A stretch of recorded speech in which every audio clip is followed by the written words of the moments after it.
आज देश भर में नाग पंचमी को पर्व मनाया जा रहा है। इस साल नाग पंचमी सावन महीने की शुक्ल पक्ष की पंचमी तिथि को मनाया जा रहा है। इन दिन को लेकर मान्यता है कि पूरे विधि विधान से इस दिन पूजा करने से आपकी कुंडली के कालसर्प दोष और राहु केतु दोष दूर हो जाते हैं। तो चलिए जानते हैं पूजा का शुभ मुहूर्त और पूजा विधि। नाग पंचमी 2023 क्यों इस बार खास है? ये पर्व इस बार नाग पंचमी बेहद खास है क्योंकि इस बार सावन महीने का 8वां सोमवार भी होगा।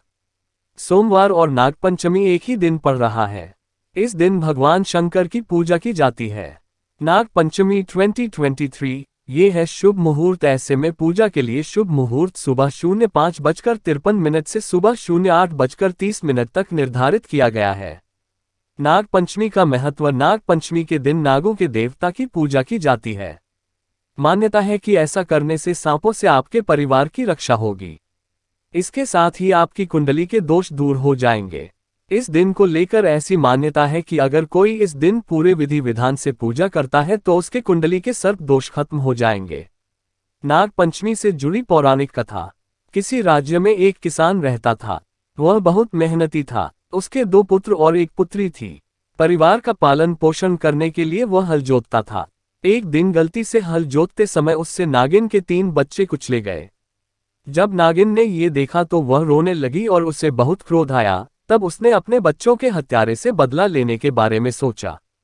उसके बाद रात को वह नागिन किसान से बदला लेने के लिए उसके घर पहुंची और वहां जाकर उसने किसान, दोनों पुत्र और उसकी पत्नी को डस लिया। अगले दिन नागिन किसान की बेटी को डसने के लिए किसान के घर पहुंची तो वहां जाकर उसने जो देखा, उसकी हैरानी की कोई सीमा नहीं रही। असल में किसान की बेटी ने नागिन के सामने दूध का कटोरा रख दिया और नागिन से हाथ जोड़कर माफी मांगी। किसान की बेटी का ये व्यवहार देखकर नागिन प्रसन्न हुई और उसने किसान के परिवार को फिर से जीवित कर दिया।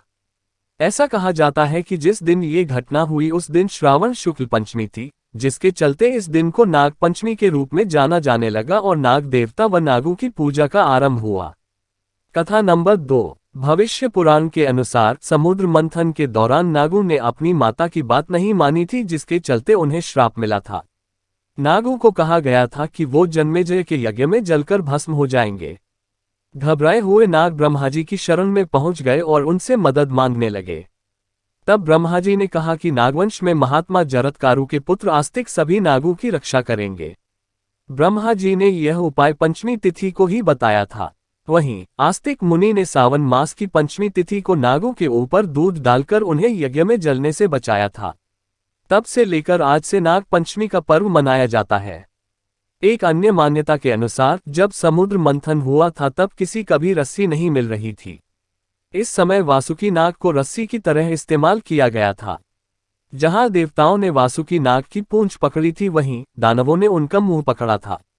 मंथन में पहले विष निकला था जिसे शिव भगवान ने अपने कंठ में धारण किया था और समस्त लोगों की रक्षा की थी। वहीं मंथन से जब अमृत निकला तो देवताओं ने इसे पीकर अमृतत्व को प्राप्त किया। इसके बाद से ही इस तिथि को नाग पंचमी के पर्व के तौर पर मनाया जाता है। एक अन्य पौराणिक कथा के अनुसार श्रावण मास की शुक्ल पक्ष की पंचमी को भगवान श्री कृष्ण ने वृंदावन के लोगों की जानक नाग को हराकर बचाई थी।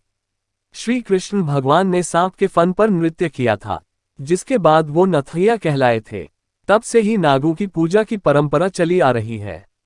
नाग पंचमी के दिन सांप को दूध अर्पित किया जाती है।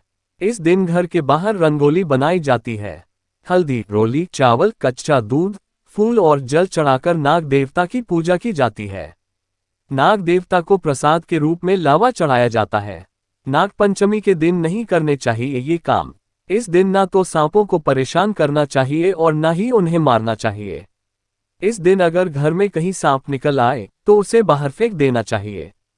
नाग पंचमी के दिन सुई धागा का इस्तेमाल करने से बचना चाहिए। इस दिन नुकीली चीजें जैसे कैंची, चाकू आदि का इस्तेमाल करने की भी मनाही होती है।